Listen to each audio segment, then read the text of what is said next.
বিশ্ব জ্বালানি বাজার এবং ভূ রাজনীতিতে যেন এক নজিরবিহীন ও চরম বিধ্বংসী বার্তা। মার্কিন প্রেসিডেন্ট ডোনাল্ড ট্রাম্পের নতুন সামরিক হুমকির পর তেহরানের সর্বোচ্চ পর্দায় থেকে সামনে এলো এক নজিরবিহীন কঠিন চ্যালেঞ্জ। দেশটির পার্লামেন্ট স্পিকার মোহাম্মদ বাকের গালিবাফ স্পষ্ট ভাষায় জানিয়ে দিয়েছেন যে বর্তমান পরিস্থিতি এখন সব অথবা কিছুই নয় পর্যায়ে পৌঁছেছে। যে অঞ্চলে ইরান তেল বিক্রি করতে পারবে না, সে অঞ্চলে অন্য কোনো দেশকেও তেল বিক্রি করতে দেওয়া হবে না।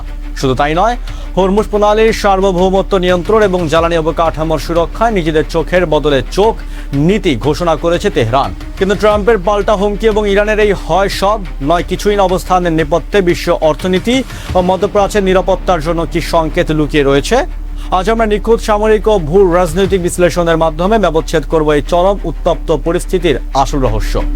সংকটের সূত্রপাত মার্কিন প্রেসিডেন্ট ডোনাল্ড ট্রাম্পের একটি সামাজিক যোগাযোগ মাধ্যমে পোস্টকে কেন্দ্র করে। ট্রাম্প হুঁশিয়ারি দেন, হরমুজ প্রণালীতে কোনো বাণিজ্যিক জাহাজে ইরান হামলা চালালে যুক্তরাষ্ট্র প্রতিবার ইরানের ভেতরে গুরুত্বপূর্ণ সেতু বা বিদ্যুৎ কেন্দ্রে বোমা হামলা চালিয়ে তা ধ্বংস করবে। তবে এই হুমকির মুখে একটুও ব্যাকফুটে না গিয়ে উল্টো রণহুঙ্কার দিয়েছে তেহরান। দেশটির পার্লামেন্ট স্পিকার ও প্রধান আলোচক মোহাম্মদ বাকের গালিবাফ সামাজিক যোগাযোগ মাধ্যমে এক্স পোস্ট করে মার্কিন নীতিকে সরাসরি চ্যালেঞ্জ জানান।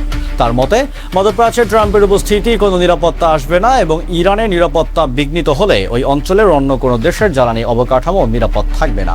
ভূ রাজনৈতিক মানচিত্রে হরমুজ প্রণালী হল বিশ্বের রাজনীতি ও জ্বালানি সরবরাহের অন্যতম প্রধান রক্তনালী। বিশ্বের মোট সমুদ্রজাত অপরিশোধিত তেলের 1/5 বেশি পরিবাহিত হয় মাত্র কয়েক কিলোমিটার বিস্তৃত এই কৌশলগত প্রণালী দিয়ে। ইরানের সামরিক সূত্রগুলো তাসনিম সংবাদ সংস্থাকে স্পষ্ট করে জানিয়েছেন যে মার্কিন যুক্তরাষ্ট্রের সামরিক উপস্থিতি ছাড়াই তারা এই প্রণালীর নিরাপত্তা রক্ষার সক্ষম। কিন্তু যদি আন্তর্জাতিক বা মার্কিন বাণিজ্যিক জাহাজগুলো ইরানের নির্ধারিত ব্যবস্থা না মেনে চলে, তবে এই প্রণালীতে সার্বধিক স্বাভাবিক নৌ চলাচল থমকে যেতে পারে। আর ইরান যদি সত্যি মধ্যপ্রাচ্যের তেল রপ্তানি অচল করে দেয়, তবে বিশ্ববাজারে তেলের দাম রাতারাতি কোথায় গিয়ে ঠেকবে তা কল্পনাও করা কঠিন। এদিকে কূটনৈতিক চাপ বাড়ার সাথে সাথে সামাজিক যোগাযোগ মাধ্যমে ইরানের পররাষ্ট্রমন্ত্রী আব্বাস আরাঘচি তেহরানের নতুন সামরিক নীতি পরিষ্কার করেছেন। তিনি জানান, ইরানের প্রতিরক্ষা কৌশল মূলত চোখের বদলে চোখ বা সমপরিমাণ আঘাতের ওপর ভিত্তি করে গঠিত। ইরানের সেতু বা বিদ্যুৎ কেন্দ্রে হামলা হলে যুক্তরাষ্ট্রের স্বার্থ জড়িত রয়েছে এমন আঞ্চলিক তারকা, অবকাঠামো ও জ্বালানি স্থাপনায় চূড়ান্ত প্রতিক্রিয়া জানানো হবে।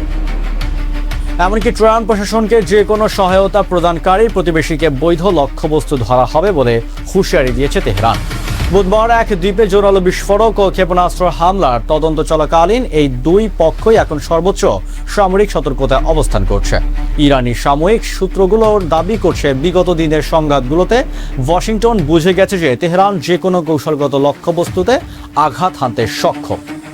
চলতি বছরের ফেব্রুয়ারিকে শুরু করে সংঘাত নিরসনে গত জুনে পাকিস্তানের মধ্যস্থতায় এক ধরনের সমঝোতার চেষ্টা করা হয়েছিল, কিন্তু যুক্তরাষ্ট্র ও ইরানের মধ্যকার পাল্টাপাল্টি পদক্ষেপ সেই চুক্তিতে আবারও অনিশ্চয়তার মুখে ঠেলে দিয়েছে। ডোনাল্ড ট্রাম্পের নতুন ঝুঁকিপূর্ণ পদক্ষেপ মধ্যপ্রাচ্যের স্থিতিশীলতাকে ফিরিয়ে আনার বদলে অঞ্চলটিকে এক অনিয়ন্ত্রিত ও দীর্ঘস্থায়ী মহাযুদ্ধের দ্বারপ্রান্তে নিয়ে যাচ্ছে বলে মনে করছেন আন্তর্জাতিক পর্যবেক্ষকরা। বিশ্লেষকদের মতে, ইরান ও যুক্তরাষ্ট্রের মধ্যকার এই মনস্তাত্ত্বিক ও সামরিক লড়াই কেবল দুটি দেশের সীমানায় সীমাবদ্ধ নেই। মধ্যপ্রাচ্যের অন্যান্য দেশগুলো, যারা যুক্তরাষ্ট্র পশ্চিমের মূল জ্বালানি সরবরাহকারী, তারা এখন উভয় সংকটে পড়েছে।